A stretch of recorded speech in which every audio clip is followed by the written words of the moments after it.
Oke adik-adik, Kak Angel nantinya akan juga memimpin kita dalam ibadah kiding selanjutnya. Oke adik-adik, siapkan hatinya, siapkan pikirannya, kita mau datang menyembah Tuhan. Kita angkat pujian Bapa datang padamu.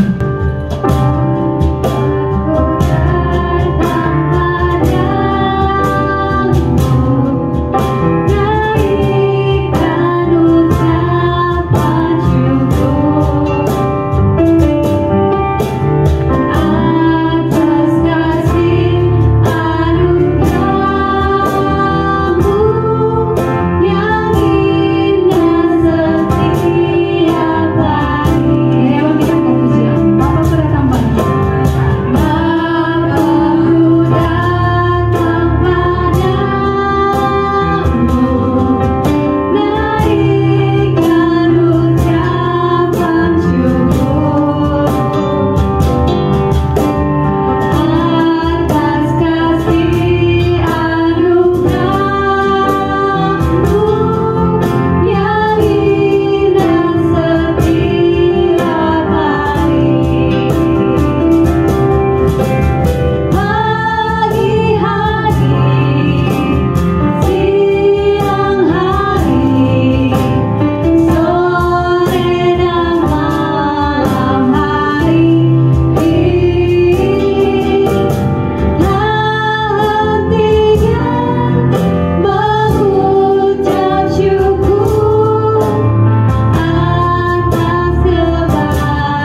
Tuhan memberkati setiap kami.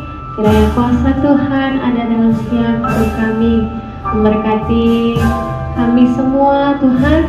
Kiranya Tuhan terus campur tangan atas setiap kehidupan kami, memberkati adik-adik kami yang di rumah. Kiranya mereka juga dapat bersukacita, bersemangat Tuhan dalam memuji-muji Engkau. Kami mau memuji Engkau di dalam nama Yesus. Haleluya. Amin. Amin. Oke, shalom adik-adik.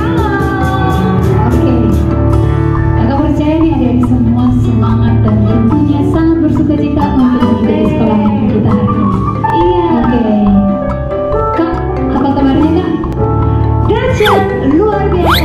Yes, yes, yes. Oke, sama-sama yuk. Apa kabarnya? Dahsyat luar biasa. Yes, yes, yes. Oke, kita akan memuji Tuhan. Kita angkat pujian.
kabar?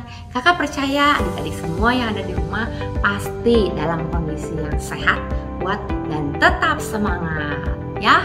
Apalagi hari ini hari Minggu, kita mau mendengarkan firman Tuhan. Gimana nih kabarnya Betran? Joel ada di sana? Augie, Philip, Forlan lagi dengerin kakak ya. Lalu David duduk yang diam ya, duduk yang rapi. Kita mendengar firman Tuhan. Dan adik-adik lain yang kakak belum sebut namanya ya, nanti kakak sebut lagi. Oke. Nah, hari ini kita mau belajar tentang yang namanya iri hati. Apa itu, Kak? Oh, definisinya kita udah belajar minggu lalu ya. Dari Kak Sari, iri hati adalah ketika kita tidak senang melihat orang lain bahagia, melihat orang lain senang, atau melihat orang lain dipakai Tuhan atau memiliki satu atau sesuatu barang yang juga kita inginkan. Ya, malah kadang-kadang kita tidak terlalu menginginkan barang itu, tapi kita tidak suka. Ayo orang itu bisa punya.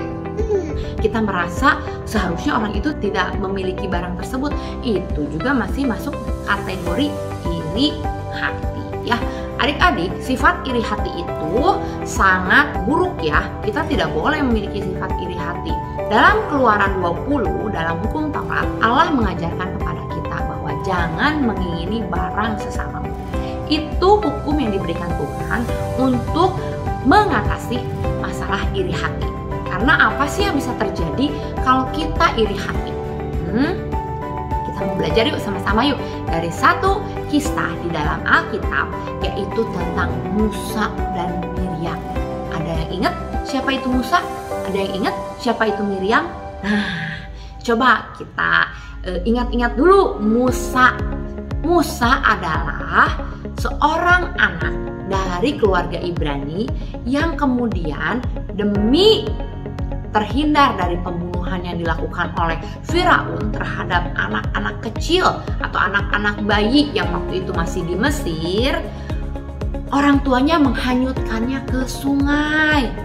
Lalu sang kakak Miriam mengikutinya dari jauh dan melihat, wah, adik aku diambil siapa ya? Jangan sampai digigit oleh binatang buas.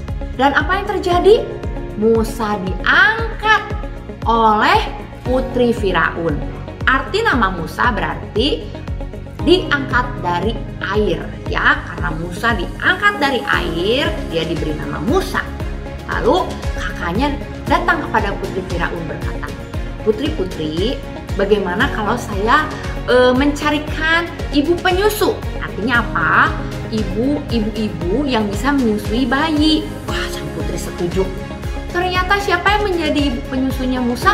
Tak lain dan tak bukan adalah ibu kandungnya sendiri ya. Jadi itu memang sudah merupakan rencana Tuhan ya. Miriam memberitahukan kepada putri Firaun untuk memberikan Musa kepada ibu penyusunya, yaitu ibu kandungnya sendiri, untuk disusui. Sampai cukup umur, Musa dibawa ke istana Firaun untuk menjadi putri dari putrinya Firaun, atau kalau begitu cucunya Firaun ya.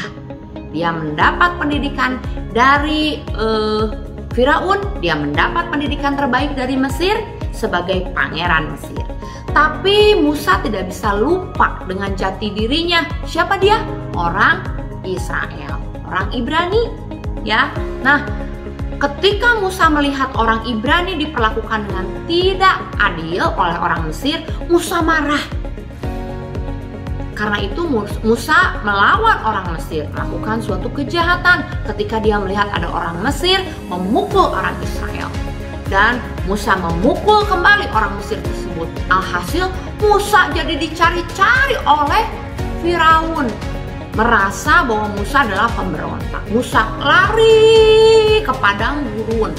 Selama 40 tahun Musa di padang gurun, sampai Musa dipanggil oleh Tuhan untuk menjadi pembebas bangsa Israel. Bayangin adik-adik, bangsa Israel dijajah oleh bangsa Mesir selama 400 tahun. Mereka selalu berseru kepada Tuhan, "Tuhan, tolong kami." Ya, tapi selama 400 tahun Tuhan menanti sampai Akhirnya Musa datang. Ya, Musa dididik 40 tahun dalam kerajaan Mesir dan Musa dididik 40 tahun di padang gurun. Umur 80 loh adik-adik. Tapi Musa masih gagah, masih kuat. Ya. Nah, Musa diutus oleh Tuhan untuk membebaskan bangsa Israel. Ya, dari perbudakan Mesir. Oke, lalu kakak hubungannya sama iri hati apa? Nah, ketika Musa sudah selesai membebaskan bangsa Israel dari Mesir, ada 10 tulah loh yang diberikan Tuhan. Nanti kita bahas ya di cerita yang lain. Lalu akhirnya Firaun mengizinkan orang Israel itu untuk pergi. Ya sudahlah, kamu pergi saja. Lalu apa yang terjadi? Ketika dia pergi, mereka masuk ke padang gurun. Di padang gurun mereka berjalan selama 40 tahun, ya.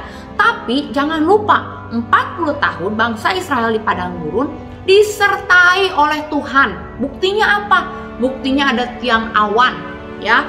Siang-siang mereka tidak pernah kepanasan.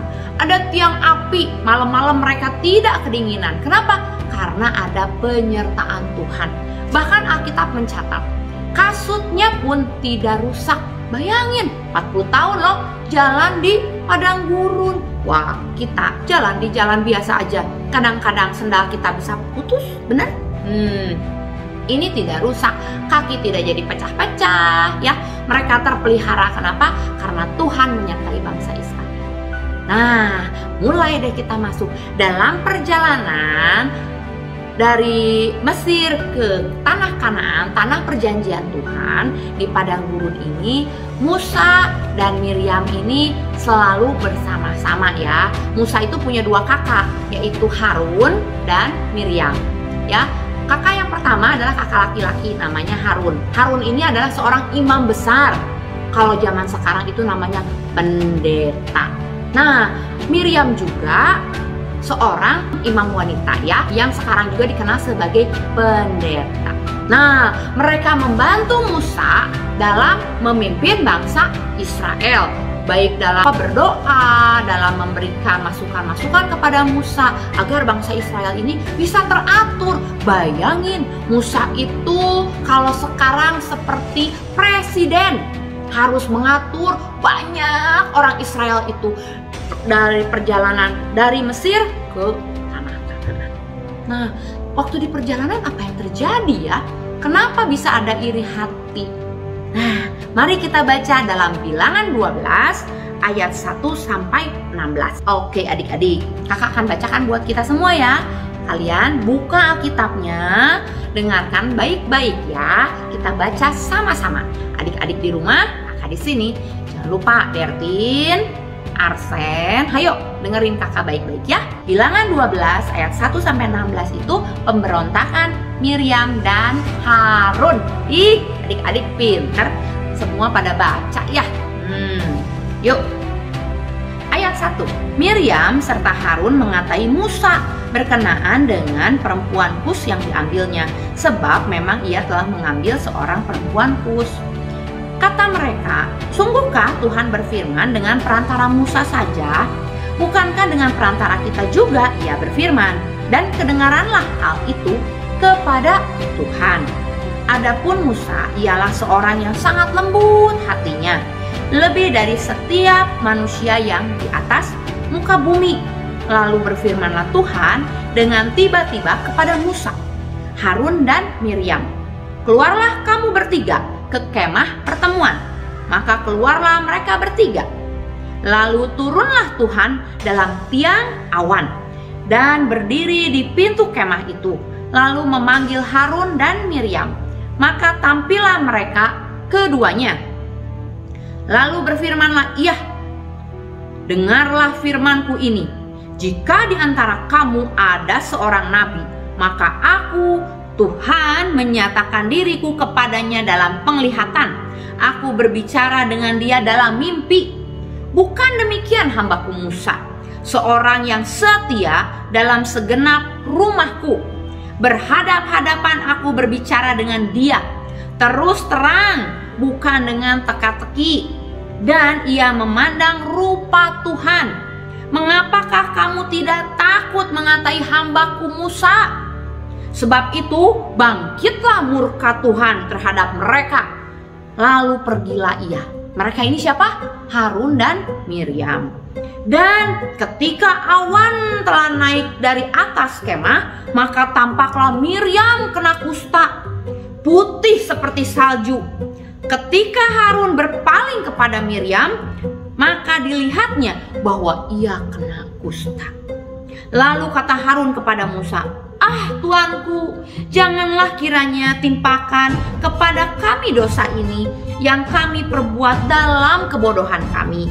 Janganlah kiranya dibiarkan dia seperti anak gugur yang pada waktu keluar dari kandungan ibunya sudah setengah busuk dagingnya." Lalu berserulah Musa kepada Tuhan, "Ya Allah, sembuhkanlah kiranya dia." Kemudian berfirmanlah Tuhan kepada Musa, "Sekiranya ayahnya meludahi mukanya, tidakkah ia mendapat malu selama 7 hari? Biarlah ia selama 7 hari dikucilkan keluar tempat perkemahan, kemudian bolehlah ia diterima kembali." Jadi dikucilkanlah Miriam keluar tempat perkemahan 7 hari lamanya, dan bangsa itu tidak berangkat sebelum Miriam diterima kembali. Kemudian berangkatlah mereka dari Hazerot dan berkemah di padang gurun Paran. Nah, cerita iri hatinya yang mana kakak? Ini ya, kita baca kembali di ayat yang ke-2. Kata mereka, "Sungguhkah Tuhan berfirman dengan perantara Musa saja? Bukankah dengan perantara kita juga ia berfirman? Dan kedengaranlah hal itu kepada Tuhan." Nah, adik-adik, Miriam iri hati kepada Musa. Miriam bertanya, "Kenapa ya? Bukankah kita juga dipakai sama Tuhan? Kenapa harus lewat Musa saja perantaranya? Kenapa ya kalau Musa boleh tuh mengambil perempuan Kus menjadi istrinya? Kalau gitu kenapa Tuhan masih memakai Musa?"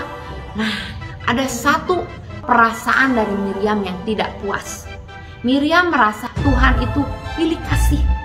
Ya, Miriam merasa bahwa kenapa ya Tuhan kok kayaknya lebih sayang sama Musa. Nah, perempuan Kus ini siapa sih? Itu bukan orang Israel ya. Jadi zaman dulu adik-adik, orang itu masih boleh mempunyai istri lebih dari satu. Tapi kalau sekarang sebagai orang Kristen, anak Tuhan yang baik, kita cuma punya satu papa dan satu mama. Oke? Miriam merasa bahwa Musa itu harusnya punya istri orang Israel saja.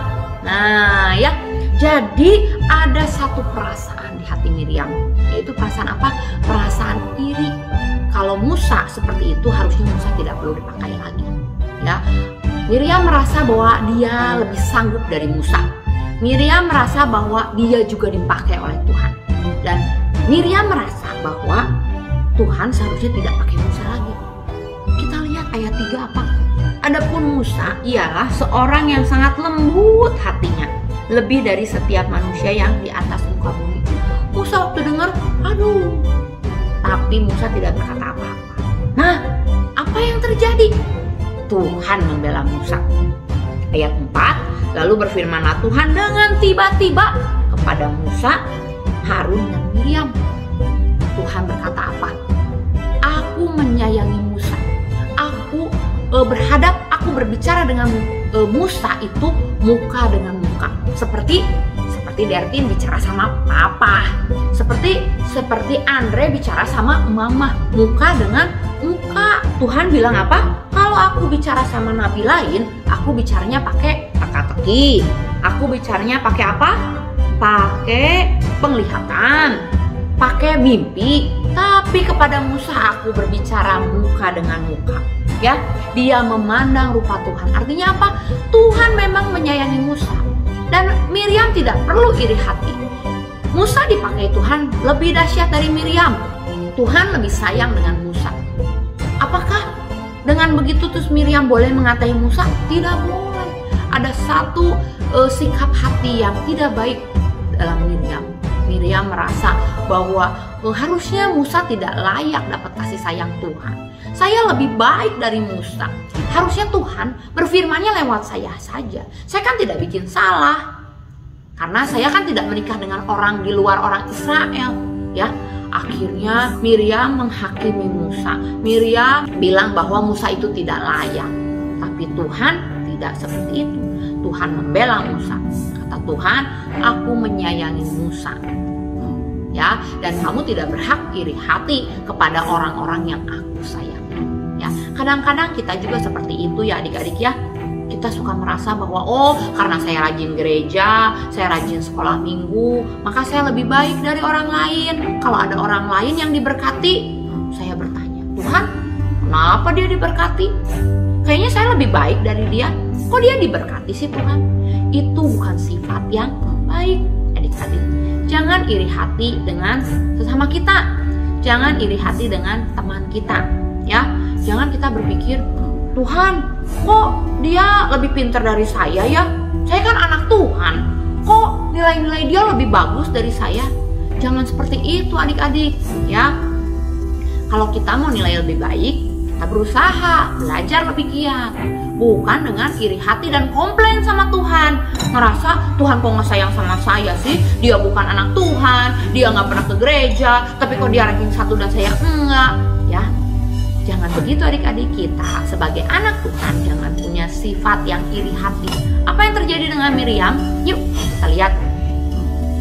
Maka bangkitlah, ayat 9, murka Tuhan terhadap mereka, lalu pergilah ia. Ayat 10, dan ketika awan telah naik ke atas kemah, maka tampaklah Miriam kena kusta, putih seperti salju.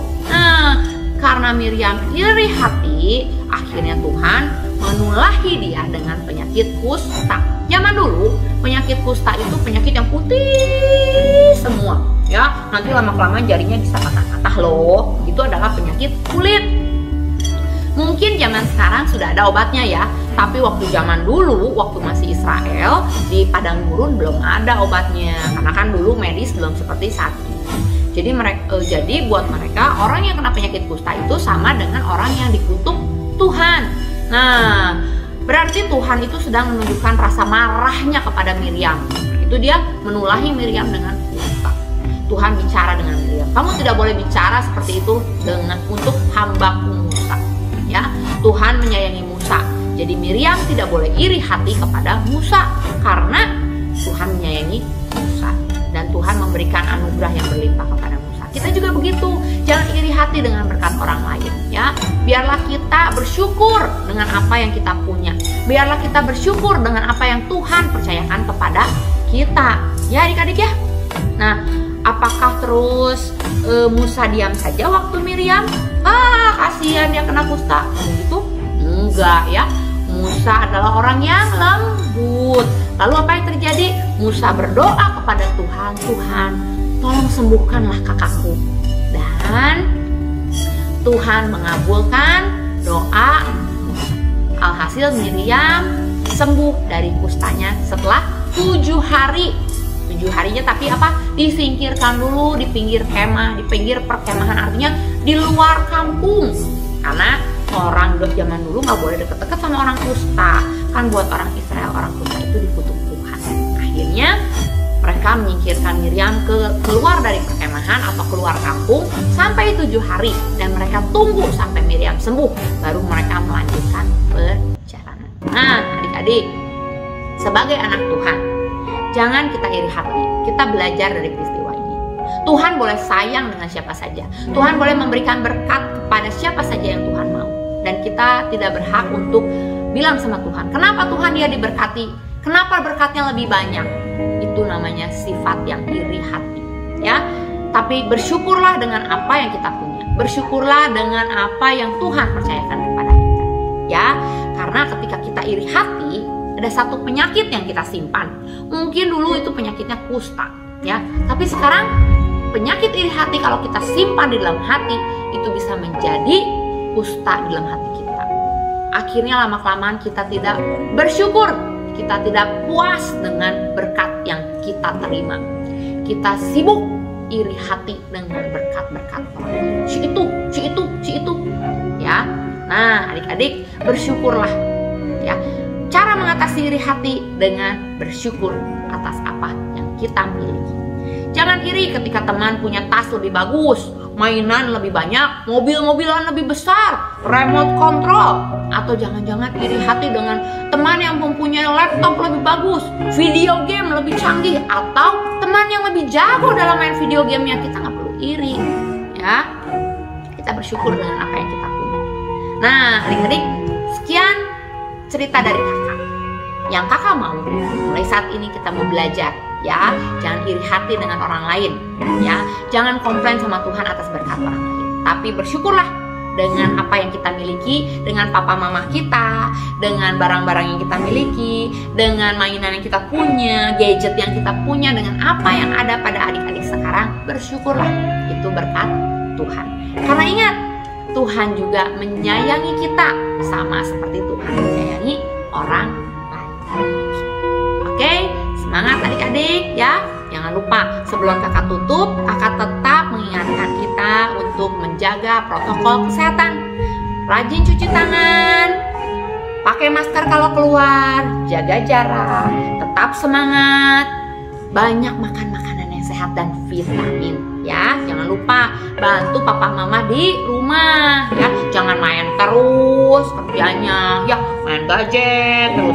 Habis selesai sekolah online main gadget. Jangan ya, mamahnya harus teriak-teriak, bikin PR, Philip bikin PR. Jangan ya, tapi harus udah tahu, oh hari ini aku ada PR nih, bikin dulu sebelum main handphone ya. Oke adik-adik, kakak percaya adik-adik semua adalah anak-anak yang pintar, luar biasa dan dahsyat ya. Yuk kita berdoa. Tuhan Yesus yang baik, terima kasih buat pagi hari ini. Terima kasih untuk kebaikan-Mu. Terima kasih Tuhan untuk penyertaan-Mu atas setiap anak-anak sekolah minggu kami. Dimanapun kami berada Tuhan, kami mau belajar. Melalui cerita hari ini, kami mau tinggalkan sifat iri hati kami. Jika selama ini kami suka sirik, suka iri, melihat teman kami punya baju bagus, punya tas bagus, punya rumah besar, mobil, atau apapun juga Tuhan, kami mau stop perasaan itu. Kami mau bersyukur dengan apa yang kami miliki, karena kami juga percaya bahwa Tuhan menyayangi kami. Tuhan menyayangi kami dengan memberikan kami kesehatan, kepintaran, dan semua yang kami miliki pada saat ini. Terima kasih Bapa, kami percaya dan kami mau belajar untuk lebih bersyukur lagi kepada Engkau. Tuhan berkati juga anak-anak-Mu dimanapun mereka berada dalam sekolah mereka. Berkati juga dalam keseharian mereka. Berkati juga papa mama mereka ya Tuhan. Dan biarlah Tuhan jemaat-Mu di tempat ini di GP Immanuel tetap setia, tetap jujur dan tetap taat dalam mengikut Tuhan. Terima kasih Yesus. Hanya di dalam nama Tuhan Yesus Kristus kami tutup jam ibadah kami. Haleluya. Amin. Oke adik-adik, sampai ketemu lagi di minggu depan bersama kakak-kakak sekolah minggu yang kece-kece. Bye-bye.